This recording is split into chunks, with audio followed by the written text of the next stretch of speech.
Antes de tudo, um recado. Você que é de Passos e daqui da região, dia 8 de novembro, estarei lá na Casa da Cultura, autografando meu novo livro, Marte Declara Paz.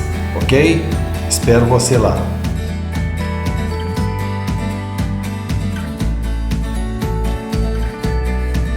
Olá, eu sou Marco Túlio Costa, escritor, e nesta série estamos falando sobre muitas coisas: livros, livreiros, leitores, bife de fígado. Esse caso tem a ver com bife de fígado. Tem gente que faz careta, tem gente que adora, dá até receita de isca de fígado à portuguesa, aquela coisa toda. Mas quem é que nunca fez um prato para um convidado, um prato que o convidado odiasse, não é verdade? Não faz muito tempo na televisão causou um certo mal-estar aí, um desses programas de culinária em que a convidada simplesmente, não, eu não como isso aí não. A sinceridade às vezes faz falta, e a sua falta coloca a pessoa às vezes em uma enrascada. Vamos falar sobre isso?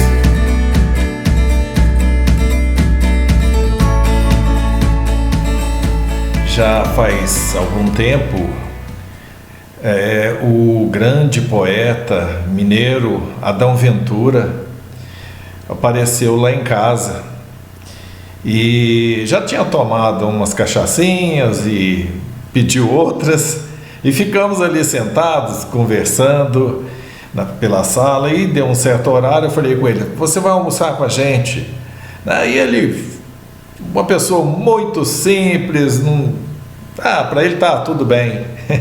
Continuamos a nossa conversa, foi servida ali a comida, tal. Na hora que ele levou a comida à boca, ele voltou tudo assim: nossa, é peixe. Eu falei assim: que foi? Ele falou assim: eu não como peixe. e foi aquilo, era só peixe que tinha. Aí ficou aquela situação, e eu virei para ele e falei assim: ovo frito, você gosta? Ele: adoro. E pronto, resolveu-se o caso. Mas em outras situações não é tão fácil sair assim.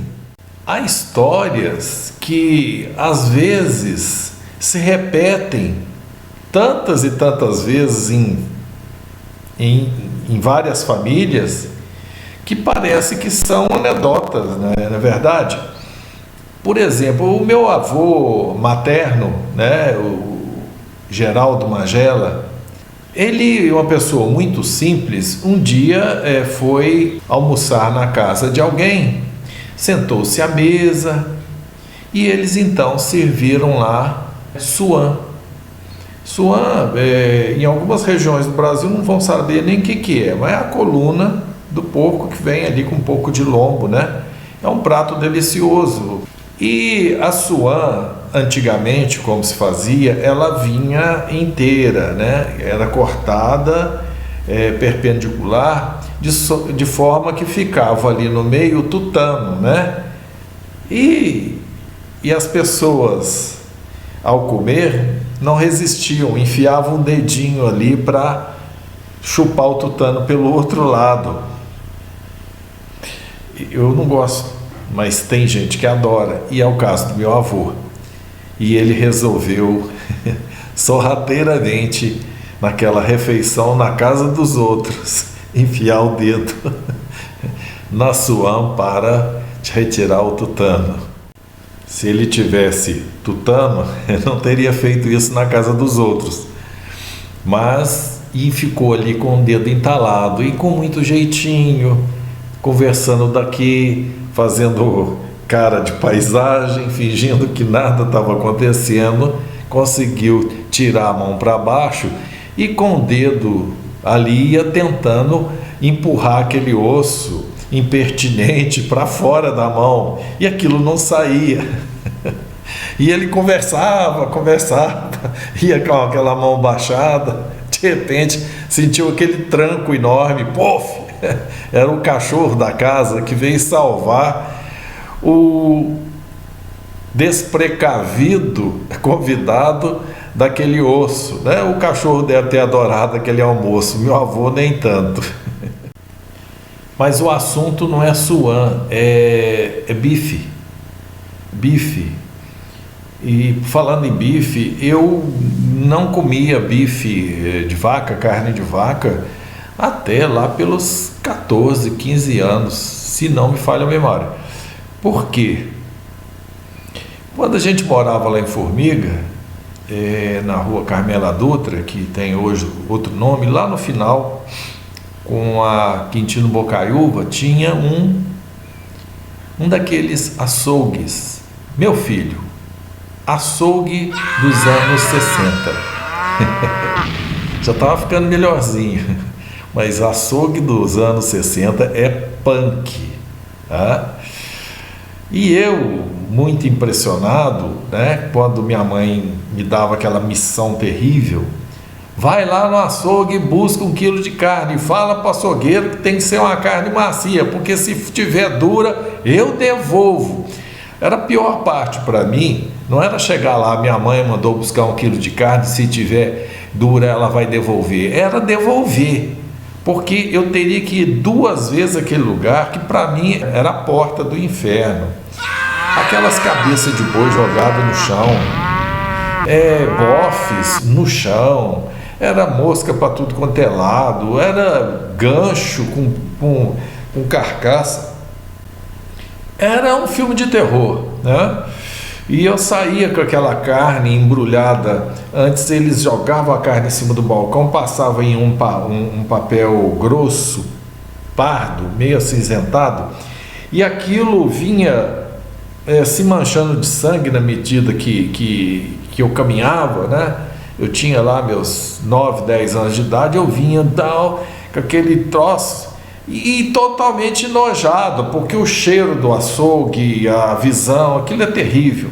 E o pior, a perspectiva de ter que voltar.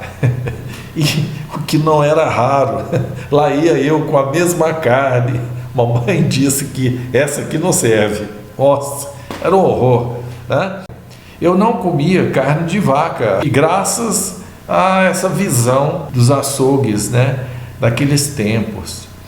Aqui em Passos, depois ali na Tenente Vasconcelos, ali tinha um também, tinha o famoso toquinho de açougue, que era onde o açougueiro com a machadinha ia partindo aquelas coisas com ossos, e eu vim então com essa aversão à carne de vaca até o dia em que eu fui à casa de um amigo, Luiz Jaime. Luiz Jaime era filho da Sumaia e seu Jaimito, e pela segunda vez durante a nossa vida aqui em Passos, eles foram nossos vizinhos, primeiro lá na Rua da Praia e depois lá na 2 de novembro. E eu fiquei por lá conversando e tal, aquela coisa, e até que a Sumaia chamou: não, você vai almoçar aqui, você e o Luiz Jaime vão almoçar aqui e tal, e fez uma coisa que eu detesto, que eu não gosto também, as pessoas me servir meu prato. Eu coloco o que eu gosto, da quantidade, mas lá vai aquela mãezona, né? Ela é mãe de vários, eram vários Luizes, e combinando com Jaime, ora Jaime Luiz, Luiz Jaime, Jaime Jaime, Luiz Luiz, eu não sei quantas combinações eles tiveram não, mas era uma coleção. Inclusive um filho adotivo também era Luiz, e não sei se Jaime também. Lá vem aquela mãe, né, prestativa, e põe aquele prato na minha frente quentinho com um enorme bife de vaca em cima, cheio de cebola. Aí eu olhei para aquilo e falei assim: é hoje. É hoje. Faltou eu me levantar e dizer: olha, eu não como carne de vaca, contar toda a minha história para ela, né, desde os princípios dos tempos, mas eu preferi ficar quieto e acabei gostando, você acredita? depois de tanto drama, eu provei e falei assim, ué, não é tão ruim quanto as minhas lembranças me marcaram, né? E enfrentei aquele bife valentemente, diferentemente de um personagem de um grande escritor brasileiro. Esse é o bife de fígado a que eu me referi lá no começo da nossa conversa, que Monteiro Lobato colocou em um de seus contos. É a história de um rapaz também muito tímido, que se mete, como meu avô, em um jantar de família, alguma coisa mais formal. A hora que ele está lá bem sentadinho, aguardando, vão lá e servem o seu prato. O que é que tem para comer? Aquilo que ele mais detesta, pelo que ele tem mais aversão, o fígado, um bife de fígado. E o sujeito então começa a ter aquela ânsia e muito tímido, não tem como deixar aquilo de lado. Ele vai falar o quê? Ele não tem essa liberdade, esse desprendimento de uma Thaís Araújo que virou lá para apresentadora do programa. Não, eu não como isso, pronto, não como, não gosto. Não dava para um personagem dizer a mesma coisa, ter o mesmo desprendimento. E ele então, com muita dificuldade, vai ali conversando, fazendo como meu avô, né?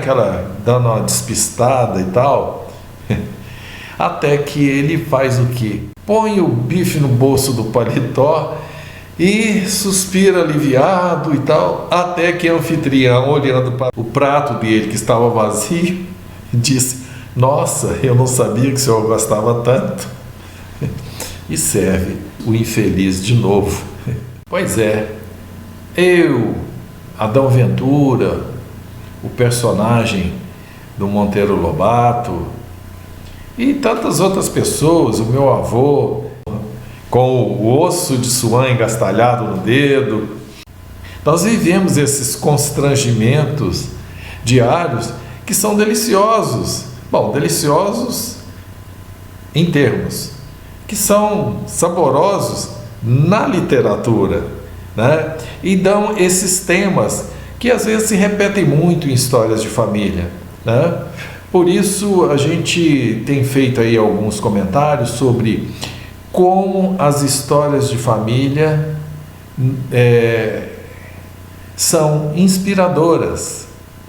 A simplicidade dos fatos do dia a dia é que vão depois ser material rico, saboroso na literatura e resultar em histórias muito interessantes. Se você está gostando do nosso papo, inscreva-se, divulgue para os amigos.